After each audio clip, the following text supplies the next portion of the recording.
Hi, I'm Jeff Ong. I'm a client lead producer at Clarity Innovations, which is an ed tech firm in the Portland area. And we do a lot of Drupal development work.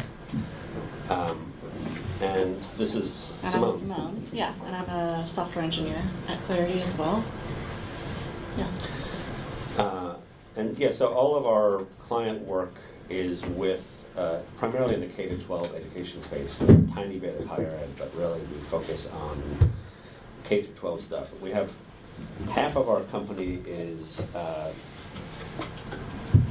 more based around classroom experience and learning experience design, pedagogy, non-technical folks, and then we have an engineering department that ideally collaborates with that half and really works together on stuff.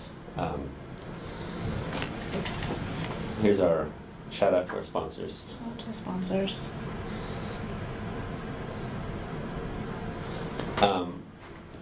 So, as an education firm, we work a lot with H5Ps. They're fairly central to most of our use cases.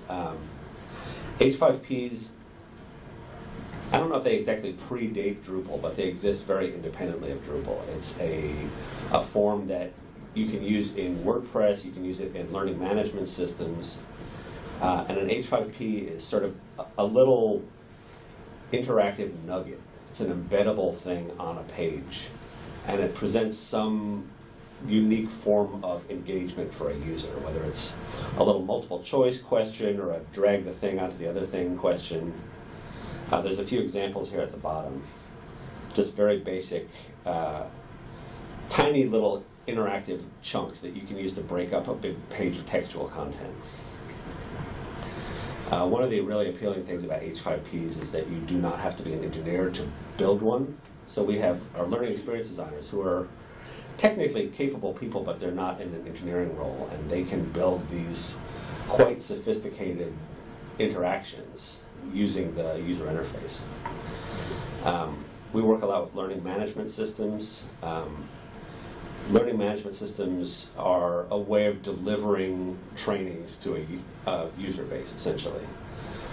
Typically, they are broken into courses. I have a whole course on this subject area, and those courses are often broken down into modules. So a module would be maybe a week long or a 2 week long period, and then we've got individual units, and those tend to be more at the day level, or even you might encounter multiple units in a day. Examples of learning management systems would be Canvas, Moodle, Open edX or edX, Schoolology, Brightspace. We're very interested in the Drupal LMS ecosystem, which is coming up. And that uses H5P as a really fundamental component. The Drupal learning management system has a lot of the same functionality of those other bigger, typically closed source systems. I think Moodle's open source, but the rest are all closed source. And so each of those units in an LMS, often it's a big, long page of text, and maybe it has some images or a video embed on it, but it's pretty passive. It's not a very active form of engagement for learners. H5Ps allow you to make that a much more interactive experience where you're assessing their comprehension of the material, or you're advancing their comprehension of the material in some way. They're clicking on hotspots in an image to reveal information about that hotspot. So it gives the opportunity to make that learning a lot more sticky for learners. And LMSs also use learning record stores. And a learning record store is a way of remembering all of the activities a user's done on the site for authenticated users. And so whenever I click through and answer a multiple choice question, it records whether I got it right or wrong. It'll even record that I saw that interaction but didn't use it, or that I reset it 3 times. So all of my activities as a learner are captured in that learning record store. So we use H5Ps, text flyouts on technical diagrams. We had a client that was offering a drone curriculum to 11th and 12th graders. And a lot of that is learning some basic flying concepts. So we had flight maps, which are very complicated. And you could click on a point in the flight map and see an explanation of exactly what you're looking at, like what this vector means, what this big dot means, what this no-fly zone means. It's just a pretty useful way of expanding on that content, which is normally kind of locked up in text. We use it a lot to reinforce learning. So at the end of a unit, you're drilled on some questions about the unit. It's testing your comprehension and retention of that material. And one of the most common uses is assessment of users. And assessment in the pedagogy world falls into two main categories, formative or summative. Formative assessments are used throughout the course of a learning material, and it's often providing information to the educator, like I need to slow down or I need to revisit this area. Formative assessments testing how the material is sitting with your learners. Summative assessments are more testing the learner's mastery of a subject area, and it's more what you think of as a quiz or an exam. And those typically appear at the end of a piece of curriculum, and you get a score based on that. The formative assessments are a lot more casual.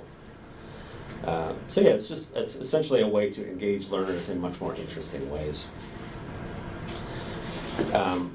We are an ed tech company, and we use H5Ps a lot. We've used them for professional development. In particular, here's a curriculum, but as an educator, I need to learn how to deliver that curriculum. And so it's not anything teaching the student how to use and how to learn the material. It's teaching educators how to deliver that material, classroom management strategies. We do use it for a lot of student-facing work, so if there's a bunch of math problems, students can solve some of these interesting problems directly on the page. And we use them for assessment to, if you're going to receive a certification in a subject area, you need to pass this assessment at the end, answer these questions, and achieve a certain minimum score. And H5Ps give you a lot of granular control over how to score the question. Our learning experience designers work, they have classroom teaching backgrounds. They know how to communicate stuff to kids, and so they've are very sophisticated in how to design these kinds of questions to improve engagement and to test comprehension. All right, show and tell. Yay. Okay, we're going to go over a few different H5P content types, and I'll open up our site. So this is a staging environment where we can put some content to preview. We didn't design this theme. I'm not sure that's the one. Do we want to start there? Let's start with hotspot. This is using Drupal 11, not the LMS. Yeah, so this is just straight Drupal 11 with the H5P module. And the H5P module is just tooling that allows you to use H5Ps in Drupal. Yeah. Does H5P stand for anything? It stands for HTML5 package. That's what I learned. Which is a not very specific title. But they are pretty much used for education for the most part. I haven't seen a lot of other use cases for them. So this is a hotspot. And it's kind of an interesting way of using, I mentioned we use hotspots for those flight maps, and you have a bunch of points and you click on the point. In this case, it's a find the hotspot. So you can click anywhere on this image, but only if you click within certain areas do you get the right answer.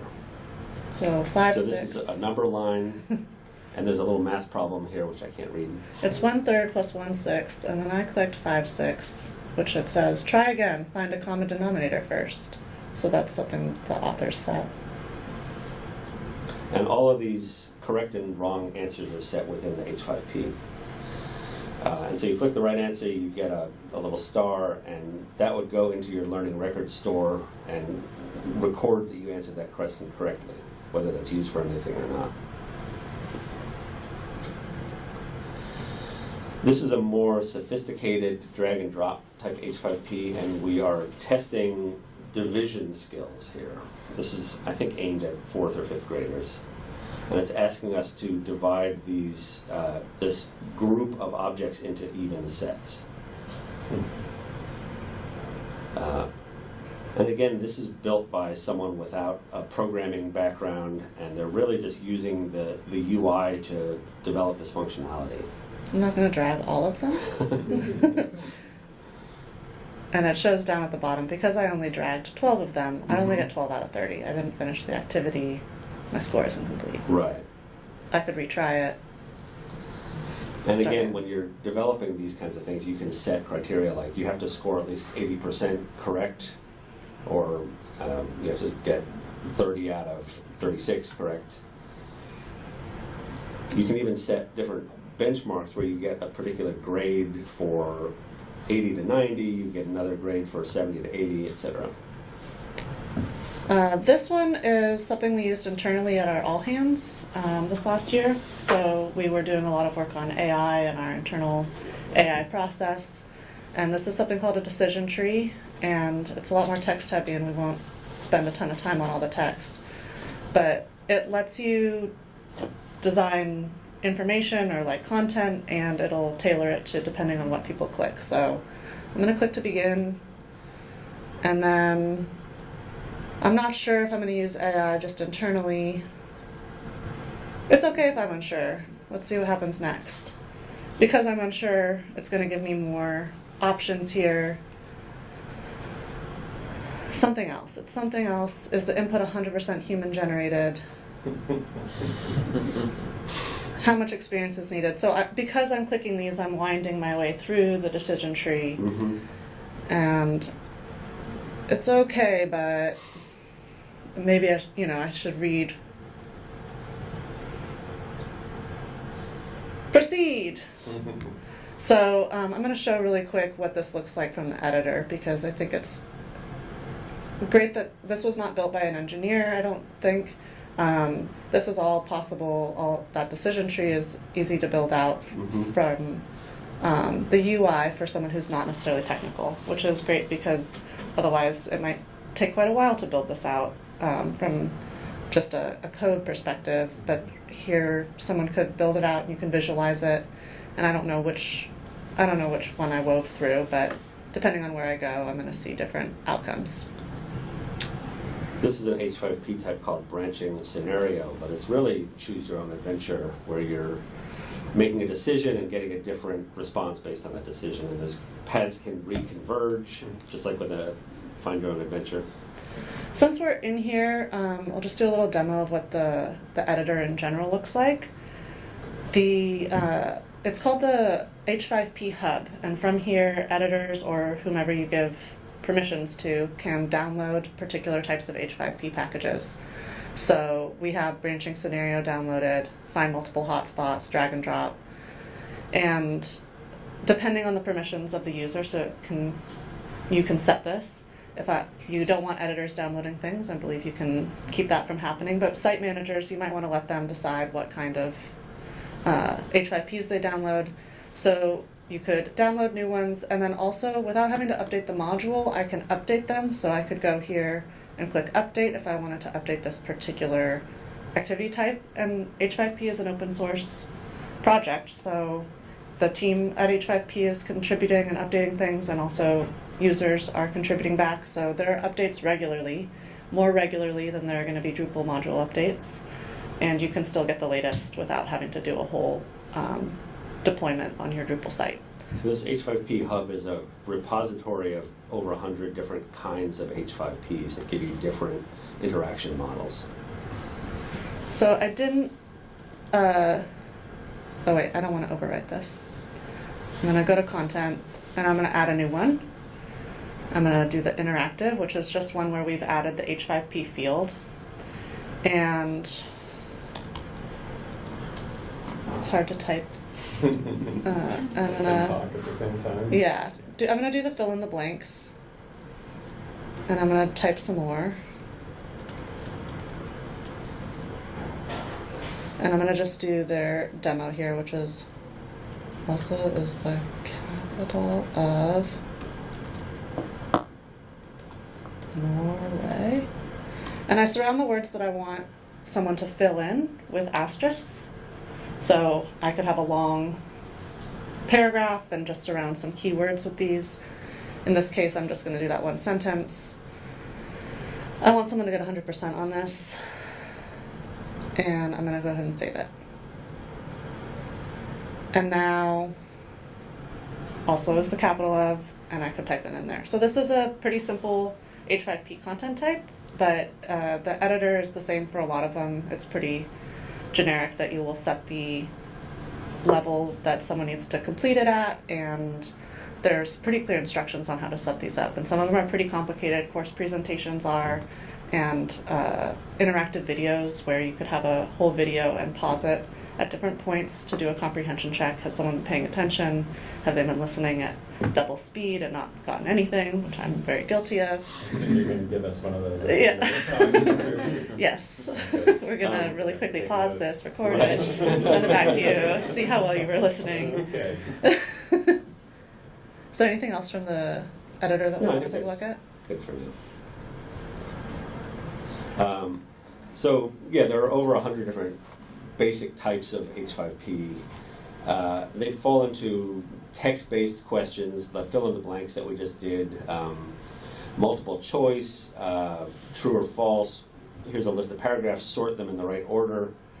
There's a lot of image-based ones like finding the hot spots, but also, drag the labels onto the images, drag the word strawberry onto the picture of the strawberry, pair the images that go together. There are these more complex meta types that allow you to composite a bunch of H5Ps into a single interactive. So you might create an exam with 5 questions on it, a couple true and false ones, a couple fill in the blanks, and an essay question. And then there's the more complex, larger types. We looked at the branching scenarios one a minute ago.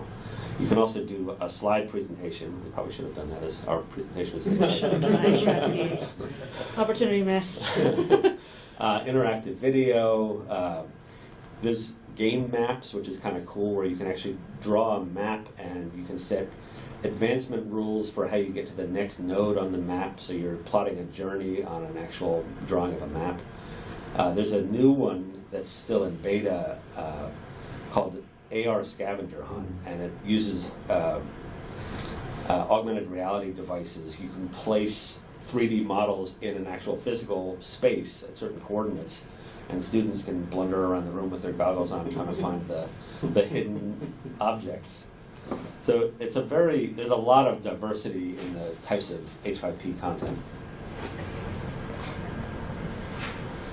All right, we looked at the authoring hub. And we talked a little bit about this already, but I'll go into a little more detail, which is once you've installed the module, then what?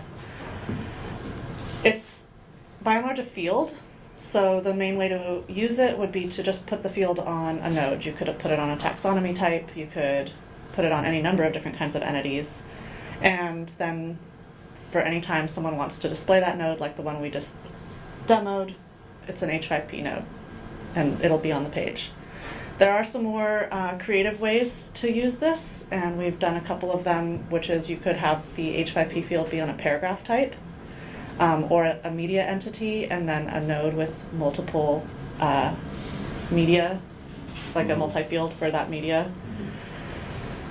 And that really gives you a lot of flexibility. So if editors want to add a chunk of text, and then they want to add a paragraph that's an H5P to check how did that reading go, and then they want to add, a paragraph that's a video, and then another thing. So you can then kind of mix and match where that H5P shows up within your content. There are a few ways that you can author these. You can author them offline on a tool like Lumi, which is a free desktop application that you can author the H5Ps. Once you've authored them either in Drupal or in Lumi or somewhere else, you can just export the H5P file. And once you have the H5P file, you can upload it anywhere that has the H5P software. So whether that's on a WordPress site, a Drupal site, Moodle, wherever it is. I don't know if Moodle has Drupal or H5P, but It does. It does. And then you can display it in there. So that's the uploading piece. And then the other is if it's already living on a Drupal site somewhere and you want to embed it somewhere else, They're at the bottom of those H5Ps. If you saw them, there's a little link that's reuse. You can turn these on and off if you don't want people reusing your H5Ps. There's also one that's embed, and you'll just get an iframe snippet, and you can put that somewhere. Just like with YouTube or anything. Yeah, just like YouTube or anything else. And so it has to live on your site or somewhere, but if you don't want that site exposed and you just want to embed it on the public-facing site, you can do that. And people might want to reuse it and embed it in their own content, that kind of thing. We talked about how results are saved. Results are saved for students, and if they're logged in, you have that user data.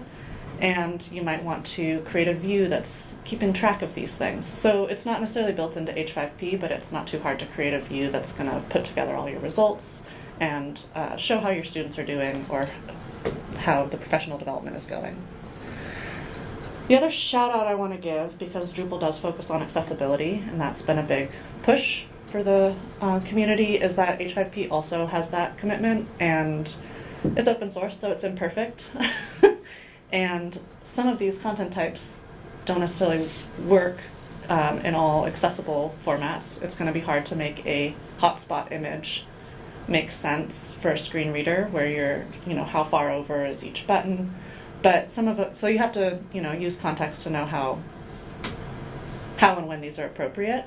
But there is a really good documentation page in the H5P documentation for each type of interactive, whether or not it's maintained by the core team, and whether or not it's accessible. So some of them are still just community maintained, and the accessibility of that isn't necessarily moving as quickly. And each of the H5P types has its own GitHub repo, Mm-hmm. so you can actually view the source code directly there. Yeah.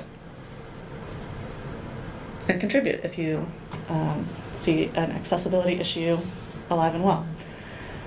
So inside the format, we went through the authoring experience a little bit, picking an interactive type, updating it can happen, and it can live independently. A little bit about what it looks like, that H5P file. That H5P file contains JSON, all the JSON for how that interactive is set up that you authored, some JavaScript and some CSS, any images you uploaded. The library for the interactive still has to live on a site somewhere. It's not a standalone H5P file that you could upload just anywhere. You need to have a functioning site that has the H5P module installed with all of the libraries you've downloaded. An example for this presentation, I got that AI interactive off of a different Drupal site and went to upload it onto this demo site, and we didn't have that particular interactive installed, so I couldn't just upload it and expect it to work on a site that didn't have that interactive type installed. Sort of like a player in the, you've got I was going to say a VCR, and Yeah. yeah, just to show you how old I am. Exactly. But each of those types has its own set of libraries that need to be installed in Drupal. Yeah, exactly. And then I already mentioned, but it's really nice that editors can upload these and not author them there, but also update things as they come along, because Drupal updates may happen at a very different pace than what editors want to be doing and how editors want to work. So it's editor friendly in that sense. Mm-hmm.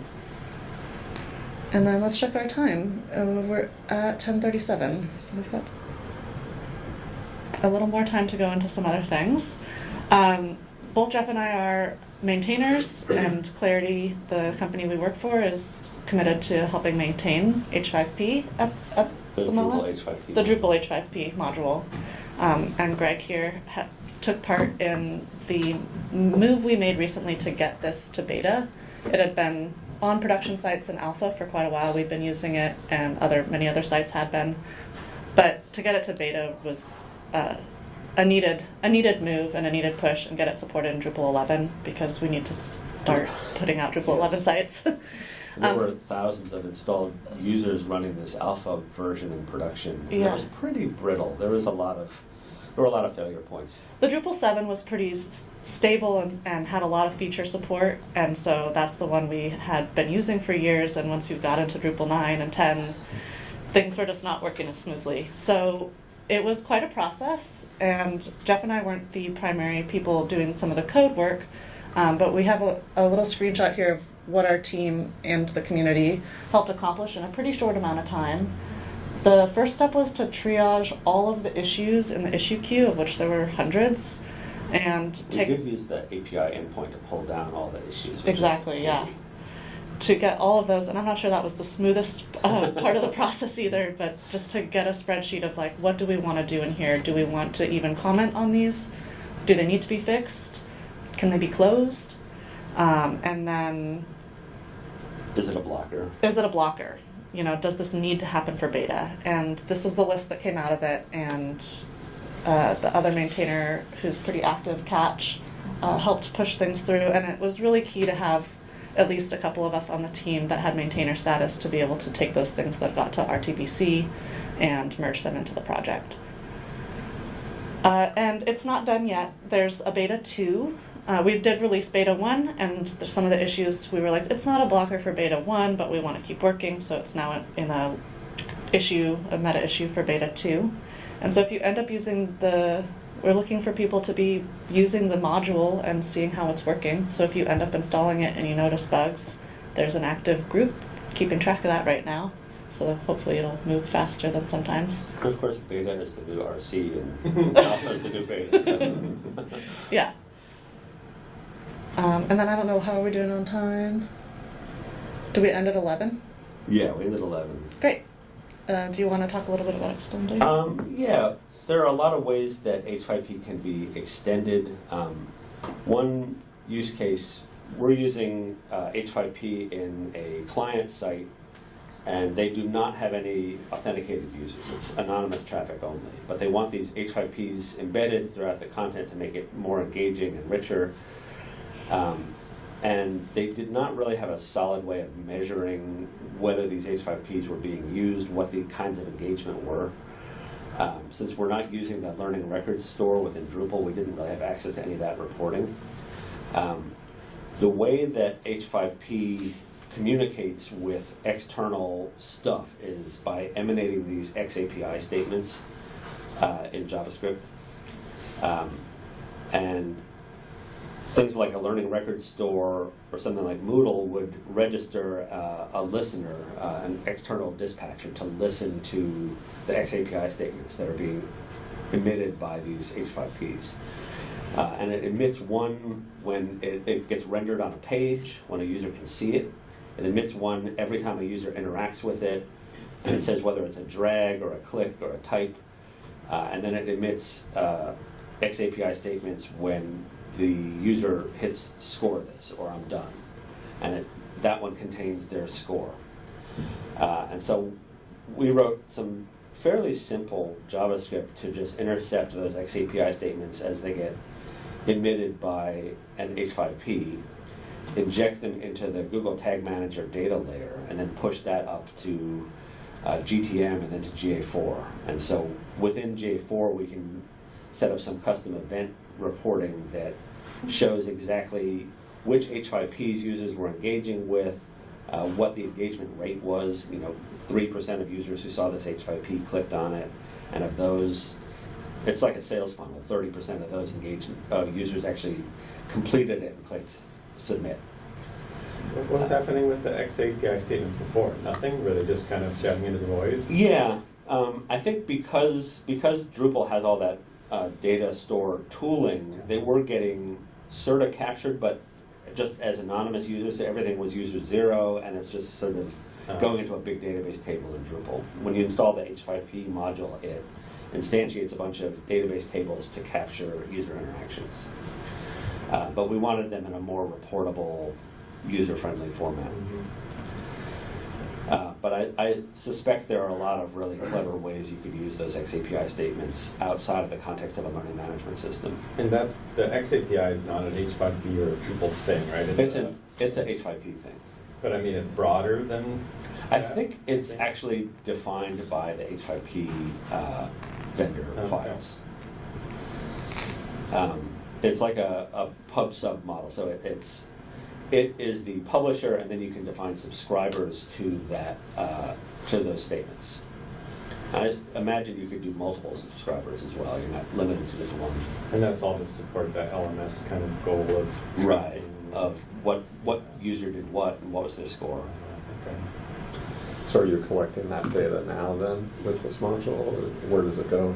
We're collecting them in Google Tag Manager and then in Google Analytics 4, and so our client can actually view those reports in Google Analytics, which But is you're- what they're already using. You're not pulling it back into Drupal. Are you saying by Right. default, what does it do? Yeah. Or- Yeah. with this Yeah, one. I think by default it's still actually populating those database tables with records to show user interactions there.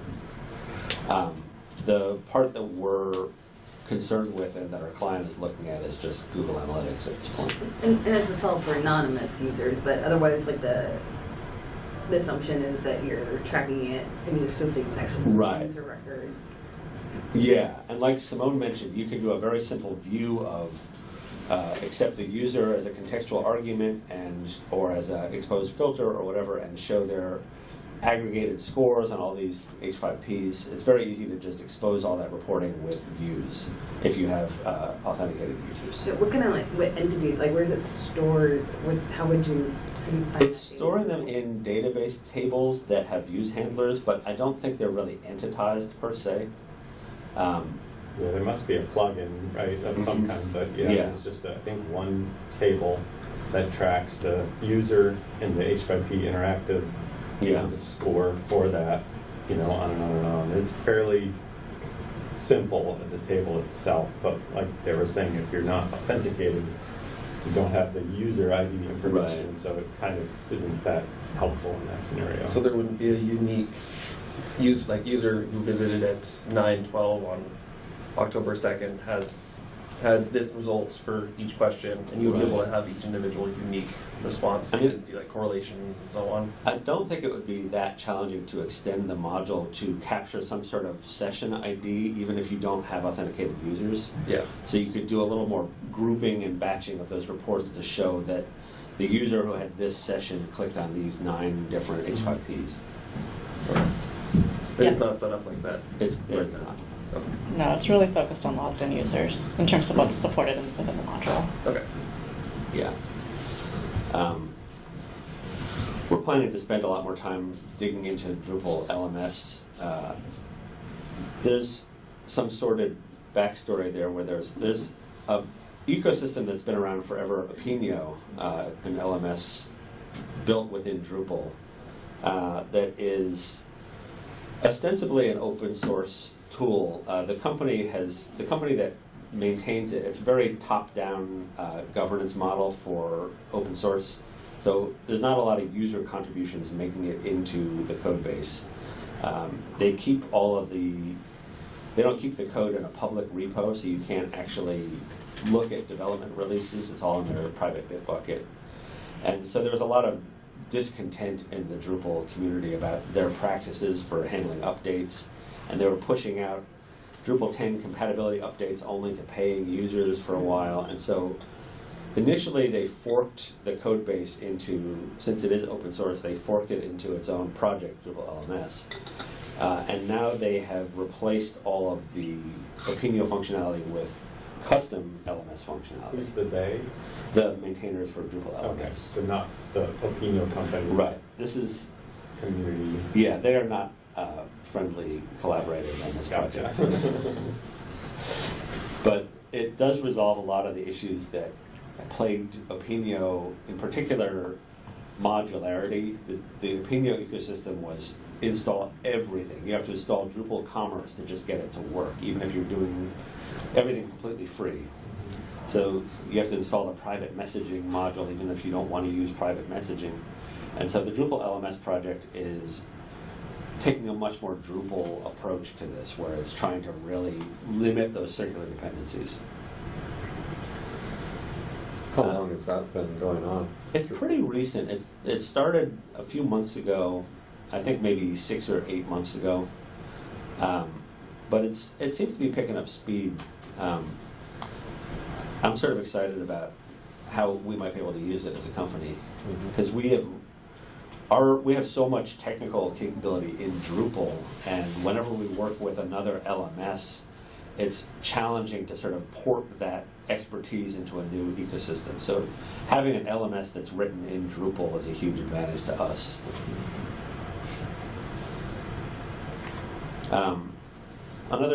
We have a developer who's very interested in both contributing to some of the H5P content types, but also even adding some new H5P content types. And this is not a primarily Drupal developer. They're primarily JavaScript developers. But you can actually build these H5P content types without, since it's not customized to Drupal, really you're writing JavaScript and JSON to build these new H5P content types. Okay, and the last thing of talking about styling, this was not demonstrated in our demo, but oftentimes clients are going to want the buttons to match their color scheme and perhaps like use their fonts. And there's some ability within each H5P as you're building it to set the color of, you know, the button or this or that, but not a ton. And especially if you don't want your editor having to put in the hex code for the theme every single H5P they make. So there is a hook that you can use that comes with the H5P module that allows you to extend the CSS, and then you can do it globally for all H5Ps. They will all get your button color. You can set the font for everything. It's not seamless in the sense that like maybe one of them, particularly the ones that aren't core H5P team maintained, might have slightly different selectors for certain things. But if you allocate a few hours to it, you can get pretty far. Yeah. And you can also do certain things for certain ones. So if you are really using the slider or you're really using the hotspot and you want to spend some time just targeting that, and you don't really care about anything else, they all have their own selectors as well, so you can get pretty granular. So that really opens things up because a lot of times, I don't think the H5Ps look bad out of the box, but they don't look like most clients' websites. Right. And that can be sometimes pretty disappointing to clients if they're like, oh, I really wanted it to, we want to use it, but we don't want something that just doesn't even look like it's ours. And they are in iframe, so it can be kind of a pain to actually manage any of that presentational work. Yeah, without the hook, it's a slog. Yeah. Are they pretty responsive out of the box, or do you find yourself having to tweak them at all? For like mobile and stuff. Yeah, because like even the slider one, like it looked great on desktop. Mhm. Like I noticed there's like a midpoint, like that iPad where Yeah. screen size, where it sometimes is really, it could be an iPad or a really small laptop, where they are just stuck. It's totally going to depend on the type, because something like that hotspot, that's an image background that you've uploaded and you've set hotspots, so that it really has no choice but to shrink down. So if all your hotspots are pretty close together, Right. there's no room for it unless you set it so that it doesn't shrink and you just want someone to scroll, which I don't think is ideal most of the time anyway. So that one maybe not so much. I think there's some that really help with layout. They're like just letting you put stuff in columns. That's gonna wrap. Mhm. But yeah, a lot of the stuff with image backgrounds, there's not a lot of give there, so having something that's super, But they are responsive in that they're set to 100% fill or whatever. yeah, But using it on your phone might be tricky. yeah. Yeah. I have generally found most of them work pretty well on mobile, though. To some degree, it depends on the design that you're implementing within an H5P. Like if you're doing one of those story map things and you have a huge map with a lot of granular detail, of course that's going to be challenging to do on a mobile device. But like that branching scenario would be fine on mobile because that's Mhm. just text and a couple buttons. You know, it's Yeah. not requiring something super visual.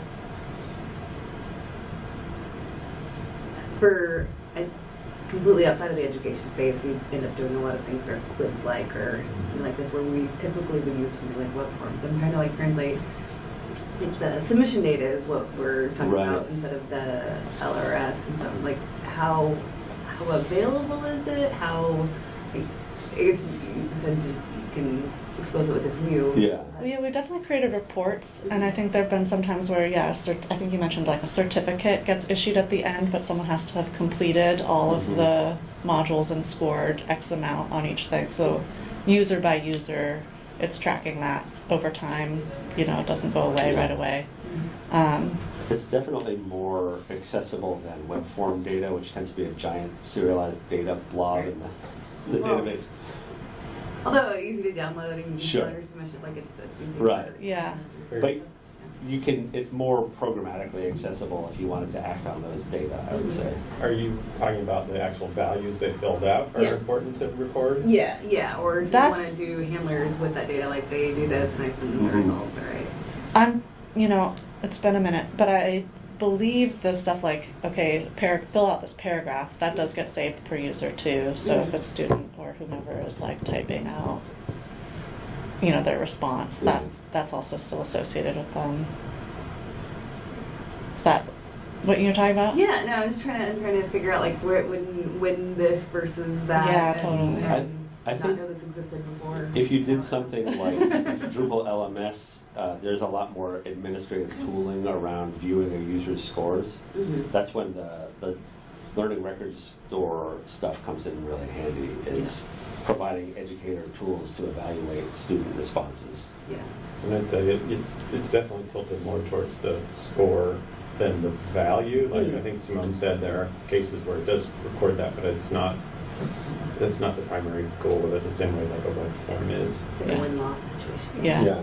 Yeah, we've played around with it a little bit for like a lead generator to have on a website, and it's very much that. It's like there are right answers instead of it being just collecting the information. Yeah. So we're still using web forms for when we're actually trying to get information. Yeah, well, like we've got a couple like where it's like find the right protein powder or find the right master's program for me, like answering questions that would have like the branching logic. Uh-huh. Um, but it seems like it would support that, but maybe not for the. Where do you find the lead capture? Not like for that scenario. Where do you think you use what form? So like we're trying to, the one that we put on our website was like, evaluate your website effectiveness kind of thing. And yeah, it's just, you come at it from the opposite approach of, okay, what are the paths that I want them to go down, and it seemed like it was very much, learning oriented as opposed to collecting information. Yeah. And so it's definitely more opinionated, is what I would say. Yeah, that makes sense. We've been looking at a training solution that would identify a user's learning style, because we've seen that our clients have different ways of learning things. Some like metaphors, some like seeing videos, some like answering questions. To examine how they do what works best for a particular user, maybe using a little bit of AI magic behind that, and then tune that individual user's learning sessions so that they learn that information as quickly and as most efficiently as possible. Would something like this be amenable to that solution? That's sort of the formative assessment Yeah. idea I was talking about, where you're fine-tuning and calibrating the learning experience while it's happening. I think you could maybe back into some of those data with looking at the kinds of H5Ps users interacted with, maybe seeing how well they did on certain types versus other types. It'd be an interesting project to sort of glom all that together and try to glean some direction from it. Sometimes the approach is less about figuring out their style and providing that path, and I've seen much more often it's knowing that there are a handful of different styles, more visual, more auditory, more whatever, and then you provide options for them, right? And would they choose that, or would the system figure that Well, out? it's a lot easier to let them choose it. I mean, I think that's often what I've seen, is that it's Is this- provided and the person sort of picks their path Yeah. based on what they know of themselves. Is this a self-paced or instructor-led kind of exercise? We're still figuring that out. This is for flight training in the 737 simulator. Uh-huh. And Low stakes figuring out- stuff. Low stakes stuff then. Yeah, and figuring out, well, okay, this is expensive stuff to train in. Yeah. We need to train pilots in this. What is the most efficient and safest way to make that information stick? And because people who go in here, you're a typical Joe pilot, they don't know, well, gee, I don't know if I'm an auditory learner or a metaphysical learner. Have the AI on the back end figure that out and then tailor the course to them, so they spend, maybe half an hour in the simulator instead of 5. Right. Uh-huh. Do either of you speak to the UDL stuff that we do at Clarity? No? Sure. You know some of that? Yeah, so UDL is Universal Design Learning, and the idea there is that you're trying to offer as many different ways to learn something as possible, and it plays a big role in K-12 education because kids are coming at things at all different levels. But it really makes sense for all ages. Like, we all have different learning styles or things that click for us. So the idea that our learning designers do a lot is, present information in as many different ways. And so I'm going to read it. I may or may not get it. I'm going to listen to it. I'm going to get it a lot more. I'm going to do a hands-on activity, and then it's actually going to happen for me. And so usually, or I might even not even read it.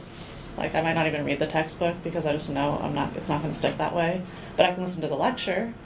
And so the UDL principle is just, it's a lot of what you're talking about, tailoring it to people's learning. But because in the teaching world, a teacher can't go around and teach something to each individual student the way they're going to want to. So it's about like offering a menu of choices. But with Drupal, you can. If you have an authenticated login, they can remember, oh yeah, your job, you like seeing pictures. Right. Right. And I think that's great. And then maybe just one of those days the person doesn't really have time to look at the pictures. So if there is a way to like choose other things, that would be the like UDL approach of maybe that day they can only listen because they're on the train. And It might be interesting to offer like one of those branching scenario H5Ps that we looked at, where we're sort of coaching the user to look at different learning styles, figure out which ones they identify with more, and then saving those results out in some kind of session variable. Pretest. Yeah. Now, side thing, is this translatable? So if we have a set of French or Italian. yeah, I think that it does. Right, there were some bugs in beta that pertain to that, and I think that's improved a lot in Drupal 11. I think like a lot of things, the individual interactives maybe have varying levels of translation for all languages, but it was seemed pretty solid for a lot of the, Maybe manual or machine translation. Pardon? Manual or machine translation. We've been using DeepL with and manually updating the glossaries there, which the reviewers we have were in country saying, this is better than the human translator even using it at SmartLang and Lingotech. So you said it's been working. Is that what like Drupal's multilingual, or do you have to go and individually like I'm going translate to these? defer to Greg. Yeah, let's see if I can remember. The default hub experience respects your Drupal setting. So it is aware, like if you've got French as your language, it'll present the hub with the translations. And then I think from within there, in each individual H5P, and I might be wrong about this actually, that there are some opportunities for providing like translations and things if you want to, but that's not my area of expertise. I did enough to fix the bugs I ran into and then stop there. It'd be interesting to see how well it works with the I18N stuff. It does have integration with that, because I know some of the problems we fixed were related to that. I think we're at time, but if there's other questions, happy to answer them Yeah. afterwards. But I think it's maybe lunch. Is that what happens next? I think there's one more. Oh, one more session. session. Oh, one more session. Great. Cool. Yeah. Feel free to buttonhole us if you want Yeah. us to ask anything. Thank you. Yeah, thank you. Yeah, great.